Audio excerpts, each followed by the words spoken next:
कहते हैं जब बुरा वक्त आता है तो अपने भी साथ छोड़ जाते हैं, और जो साथ देता है वो बिना मतलब तो कतई नहीं। अर्चना के साथ भी ऐसा ही हुआ।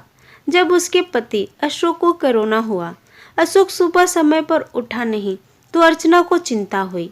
उसने अशोक को उठाते हुए उसके माथे पर हाथ रखा। माथा तप रहा था। अर्चना घबरा उठी। अशोक को तेज बुखार था। 2 दिन से वो खांस भी रहा था। अर्चना ने कल इसी वजह से उसे ऑफिस जाने से मना कर दिया था, मगर आज तेज बुखार भी था। उसने जल्दी से अशोक को दवा खिलाकर माथे पर ठंडे पानी की पट्टी रखी। अर्चना और अशोक की शादी को अभी ज़्यादा वक्त नहीं गुजरा था, 2 साल ही हुए थे। पिछले साल तक सास ससुर साथ में रहते थे, मगर कोरोना में अर्चना की जेठानी की मौत हो गई तो सास ससुर बड़े बेटे के पास रहने चले गए। उसके बाद कोरोना का प्रकोप बढ़ता ही गया। पिछले कुछ समय से टीवी चैनल्स पर पूरे देश के अस्पतालों में कोरोना से जूझने वालों की हालत देखकर वो वैसे भी परेशान थी। कहीं वेंटिलेटर नहीं तो कहीं ऑक्सीजन नहीं। मरीजों को अस्पताल में बेड तक नहीं मिल रहा था। ऐसे में अब उनका क्या होगा, यह सोचकर ही वह कांप उठी। जल्दी से उसने माँ को फोन लगाया।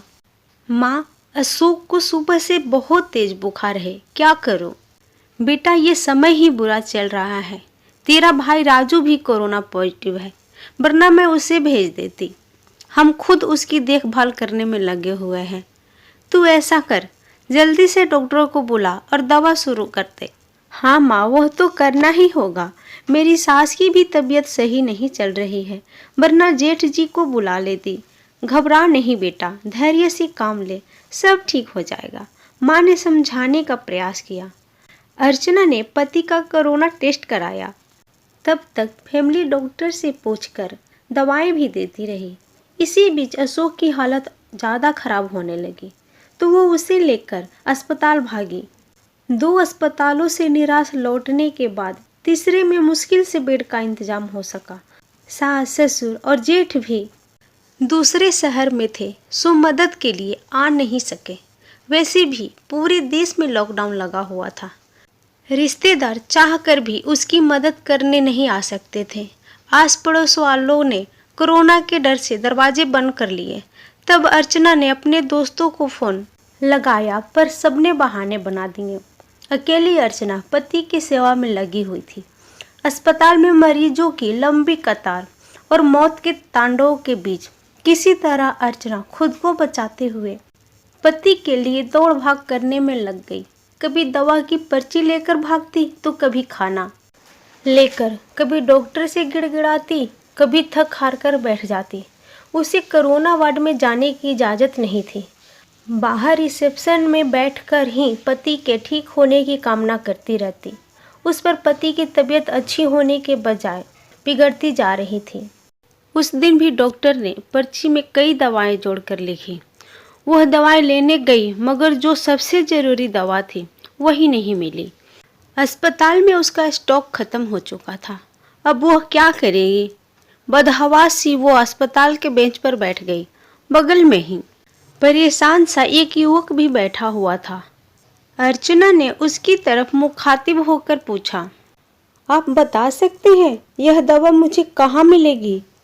मैं खुद ये दवा ढूंढ रहा हूँ, आसपास तो मिली नहीं। मेरे दोस्त ने बताया है कि पास के शहर में उसकी शॉप है, उसने कुछ दवाएं स्टॉक कर रखी है, सो वह मुझे देगा। अभी जाने की सोच ही रहा था। पर्ची लाइए, मैं अपने साथ आपके लिए भी दवा ले आता हूँ। बहुत मेहरबानी होगी। सुबह से इसके लिए परेशान हो रही थी। पसीना पोंछते हुए अर्चना ने कृतज्ञ स्वर में कहा, मेहरबानी की कोई बात नहीं, इंसान ही इंसान के काम आता है। बस इतना शुक्र मनाइए कि दवा वहाँ मिल जाए। कहकर वह चला गया। करीब 2-3 घंटे बाद लौटा तो उसके चेहरे पर परेशानी की लकीरों के बावजूद खुशी थी। यह लीजिए, बड़ी मुश्किल से मिली है, मगर मिल गई, यही बहुत है। बहुत बहुत शुक्रिया। कितने की है? अर्चना का चेहरा भी खिल उठा था। अरे नहीं, पैसे की ज़रूरत नहीं, आप पहले यह दवा खिलाइए मरीज को। उस दिन के बाद से दोनों में बातचीत होने लगी। वो अपने भाई की देखभाल में लगा था और अर्चना अपने पति के लिए दौड़ भाग कर रही थी। दोनों का दर्द एक सा ही था। अर्चना जब भी व्यथित होती तो उसके कंधे पर सिर रख कर रो लेती। कोई चीज लानी होती तो रमेश लेकर आता, अर्चना को घर छोड़कर आता। धीरे धीरे तकलीफों के इन दिनों में दो अजनबी एक बंधन में बंधते जा रहे थे। उनके बीच एक अजीब सा आकर्षण भी था जो दोनों के इस बंधन को मजबूत बना रहा था। एक दिन संतोष का ऑक्सीजन लेवल काफी घट गया।